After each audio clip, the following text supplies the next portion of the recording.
घटक 2 गुनगुनाते रहो। पद्य पाठ परिचय। मानव जीवन उतार चढ़ाव से भरा है। उसके जीवन में सुख दुख आते जाते रहते हैं। दुख के अवसर पर हमें घबराना नहीं चाहिए। दुख आने पर मानव को हिम्मत से उसका सामना करना चाहिए। प्रस्तुत कविता में कवि ने निराशा के क्षणों में भी हमें आशा के दीप जलाए रखने की सलाह दी है। आशानुप्राणित व्यक्ति ही जीवन में आने वाले कष्टों पर पार पा सकता है। कविता का सरल अर्थ। जब कभी आस की मन में बजे शहनाई तेरे, उस समय तू गीत सारे भोर के ही गुनगुनाना। कवि ने प्रस्तुत कविता में भोर को आशा का प्रतीक माना है। इसलिए उसका मानना है कि व्यक्ति के जीवन में जब आशा का अवसर गुनगुनाना चाहिए। मानता हूँ हर जगह पर हर दिशा में है अंधेरा, और दिखे ही नहीं जब नेह किरणों का बसेरा। कवि का मानना है कि मानव के जीवन में यदि हर कदम पर तथा हर दिशा में अंधेरा फैला हो और कहीं भी प्रेम की किरणों का आवाज न दिखाई पड़ रहा हो, और तब यदि तुम्हें ही प्रेम का दीपक जलाना पड़े, तो उस समय ही तुम भोर के ही गीत गुनगुनाना। भोर यानी प्रातःकाल, तड़के, सुबह।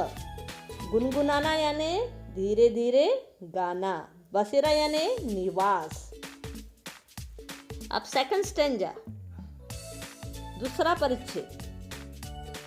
का यदि दीपक पड़े तुझको जलाना, उस समय तू गीत सारे भोर के ही गुनगुनाना। नेह की ये गंध तेरी राह की बाधा हरेंगी, हर अंधेरी रात में ये रोशनी फिर से भरेंगी। गर अंधेरा छाए दीप तू फिर से जलाना, उस समय तू गीत सारे भोर के ही गुनगुनाना। कवि ऐसा मानता है कि प्रेम की खुशबू से व्यक्ति के जीवन सफर में आई सारी कठिनाइयाँ दूर हो जाती है। मानव के जीवन में जब भी दुख का अंधेरा व्याप्त होगा, यह नेह को उस अंधेरी रात में फिर से रोशनी भर देंगी। यदि जीवन में अंधेरा आए तो मानव को हाथ पर हाथ रखकर नहीं बैठना चाहिए, बल्कि अंधेरे को दूर करने के लिए दीपक जलाना चाहिए।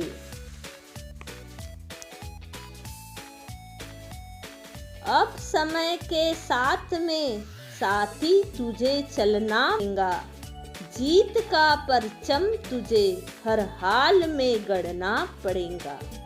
हारने का जब हो डर तब अपने अंतस को जगाना, उस समय तू गीत सारे भोर के ही गुनगुनाना।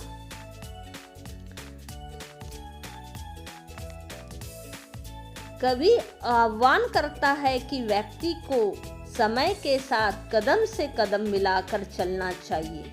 समय के साथ चलते हुए उसे अपनी विजय का झंडा फहराना पड़ेगा। यदि उसके मन में हार जाने की आशंका हो तो उसे अपने जगाना चाहिए।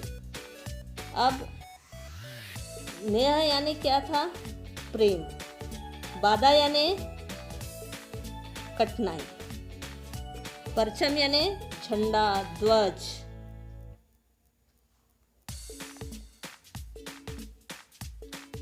गीत में स्वर लय का गुंजन भी तुझे भरना पड़ेगा, और नव छंदों को भी उसमें तुझे जड़ना पड़ेगा। गीत में संवेदनामय भावों को होगा गाना, उस समय तू गीत साथी दर्द के भी गुनगुनाना। कवि की सलाह है कि आशा के गीतों को हमें लय और स्वर से गाना चाहिए। इन आशा भरे गीतों को हमें छंदोबद्ध करना पड़ेगा। हमें ऐसे आशा के गीत गाने पड़ेंगे जो संवेदना के भावों से सराबोर हो। कवि चाहते हैं कि जब गीतों में संवेदना के भाव आ जाए तब हमें अपने गीतों के माध्यम से लोगों की पीड़ा को स्वर देना होगा। गढ़ना यानी रचना करना, अंतस यानी अंतरात्मा, नव यानी नया, गुंजन यानी मधुर ध्वनि। सभी विद्यार्थी इस कविता का गायन करेंगे और इससे कंठस्थ करेंगे और उसके शब्द वाटिका के शब्दार्थ अच्छे से पढ़ लेंगे और मैं साथ में स्वाध्याय दूंगी, वो कॉपी में पूर्ण कर लीजिएगा। धन्यवाद।